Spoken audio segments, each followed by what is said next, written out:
Welcome to the Heidi Thorne Show. I'm your host, Heidi Thorne, and in this podcast I share my real-world self-publishing and small business experience with you.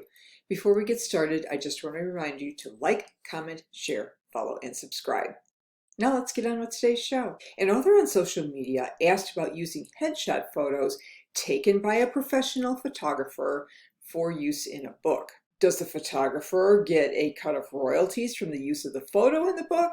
Do you have to credit them for the photos in the book or in the photo captions? These are great questions. Let's dig into the whole topic of author photos for use in books and book marketing. I was really impressed that the author in the opening example had the forethought to ask about the legal nitty-gritty of using photos taken by professional photographers. Most authors don't. They feel that it's a picture of them. They may have hired and paid the photographer to do the work and wonder why it's even a question. What surprises many people is that photographers retain the copyright to photos of you, even if you hired them to take the photos. However, professional commercial photographers usually grant their clients a license to use the photos in the future as part of the service. A written agreement between you and your photographer is required for both the work and for the licensing of the photos that they take. Be aware that pro photographers may likely use your photos as part of their portfolio because they own the copyrights. The photographer's attribution requirements and expectations should also be part of the agreement. Consult a business attorney to review or develop an agreement before a pro photographer ever takes any photos for you. A big mistake I've seen people make over the years is using professional photos taken for portraits or for special events like weddings, but then they use them for a business purpose. This is a super huge mistake. If you want to use these photos for a commercial purpose, like your book or your marketing, you need to set up a licensing agreement with the photographer to avoid being sued for copyright infringement. Though most wouldn't even think of suing you, if you ask amateurs or non-photographers to take your photo, they could ask for royalties or damages if you use those photos for commercial use and publication, since technically, because they clicked the shutter, they are the creator and owner of the copyright. Want to know how weird that can get? Just search the web for monkey selfie copyright dispute. And what about robots? Aside from these bizarre special cases, always do a written agreement to use photos taken by others for your books and marketing. Again, consult an attorney if you have any questions. Today, photographers often post sample portfolios online to showcase their work.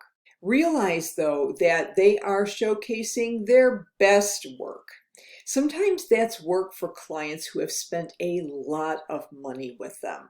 You want to tell the photographer to point out some of the photos in their portfolio that align with your budget and your goals. Tell the photographer what your budget and goals are and ask them to direct you to portfolio samples that are similar to what you want and what you can afford. Also, interview photographers to determine if they are a good fit for you personality-wise. If you feel nervous or uncomfortable with a photographer, it's going to show in the photos. I had this happen to me, even though I was working with a very talented and experienced photographer. Plus, his studio was very far away from my home. So by the time I reached the studio, I was exhausted and frustrated, which made it even worse. I hated the work and didn't use much of it for very long, in spite of the fact that I spent a pretty good deal of money on it. Adding to this equation is that a photo shoot can take hours and hours. Lighting, props, posing, and background adjustments can take a long time to get right, even for the pros. This is very draining. If you're not used to this, you'll be anxious and it will be obvious in the photos. After the photo shoot, photographers these days may send links to proofs of all the digital photos that were taken. The client is then asked to select which ones they want to use. The final digital files of those chosen shots are then sent to you, the client. If you want all the photos from the shoot, you may be charged additional fees.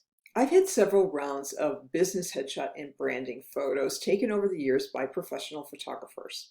With only one of the rounds did I get the natural, authentic look that I wanted. I used that good set for many years. Some of the others I didn't use a lot, some of them not at all, because I didn't think they represented the real me. My author and editor friend Shayla Raquel polled conference planners on Twitter and Instagram about how they felt about speakers who used selfies as their headshot photos for the event website, social media, and other materials. Here are the results on Instagram. 25% said it was unprofessional, 40% said it didn't bother them, 35% said they were neutral on the topic. On Twitter, 50% said it was unprofessional, 25% said it didn't bother them, and 25% also said they were neutral about the issue. I'm not sure exactly how many voted in the entire poll on both platforms, but regardless of the sample size, with my background in events, trade shows, public speaking, and networking, I thought this was an interesting reflection of where we are now with technology. Even 10 to 15 years ago, we wouldn't have seen responses like this. We wouldn't have even asked the question. Professional photos were the expected norm. So what changed? When the iPhone came out in 2007, it heralded a new era of digital photography capabilities for everyone. The lines between pro and consumer equipment continue to blur. I even had a videographer who shot some pro video for me using her iPhone. iPhone's photo capabilities just keep getting better too. So it's no wonder that people are thinking twice before hiring pros. We also have to remember that from early 2020 until 2022, the early part of it, the world was reeling from a pandemic. So in-person photo shoots were less likely during this time, making selfie branding photos more acceptable. In spite of a possibly small sample size, this quick poll suggests that there could be greater acceptance or tolerance even of selfie photos for business and marketing use. Half to 75% of the respondents were not bothered by selfie headshots or were just neutral on the topic. It will be interesting to see if selfie photos for marketing, like working from home, will become a new norm. Confession time, I currently use a selfie for my author headshot. That wasn't always the case, though I admit selfies are not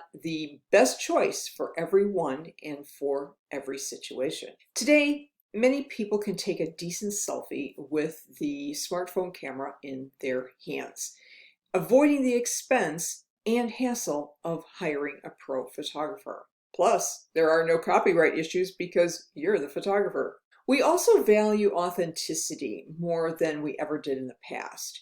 Photos that are too posed and too perfect sometimes don't seem genuine. One of the things that has always made me chuckle in networking is the vanity portrait headshots on business cards and websites that look nothing like the people in real life. And you thought that nonsense just started with Instagram.